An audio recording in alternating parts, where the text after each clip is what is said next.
বন্ধলৈ বৃহৎ ঘোষণা। এই চকা বন্ধ কিমান দিনলৈকে থাকিব এইটো ভিডিঅ'ৰ জৰিয়তে আপোনাক সকল মই ইলিয়াছ আপুনি চাই আছে ডিয়ান ছাপোৰ্ট ইউটিউব চেনেল। তো বলক ভিডিঅ'টো আৰম্ভ কৰোঁ। 31 আগষ্টত চকা বন্ধ। 31 আগষ্টৰ পৰা পুৱা 5 বজাৰ পৰা 1 ছেপ্টেম্বৰৰ পুৱা 5 বজালৈ এই বন্ধৰ আহ্বান কৰিছে মটৰ শ্ৰমিক যুটীয়া ফেডাৰেশ্যন চমুকৈ AAMHJFA। ডিমা হাছাওত কেইটামান দিনৰ পূৰ্বে হোৱা DNLA চলোৱা আক্ৰমণত 5জনকৈ গাড়ী চালক আৰু হেণ্ডিমেন নিহত হোৱা ঘটনাৰ প্ৰতিবাদ স্বৰূপে এই বন্ধৰ আহ্বান কৰা হৈছে।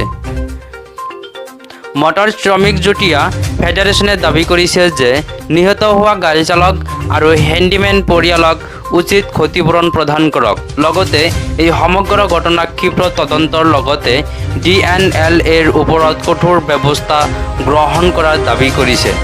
মটৰ শ্ৰমিক যুটীয়া ফেডাৰেশ্যন দাবী কৰিছে যে গাড়ী চালক আৰু হেণ্ডিমেনৰ পৰিয়ালক চৰকাৰে 15 লাখকৈ টকাৰ ক্ষতিপূৰণ প্ৰদান কৰক। ধন্যবাদ। এই ভিডিঅ' চোৱাৰ বাবে আপোনাক অশেষ ধন্যবাদ।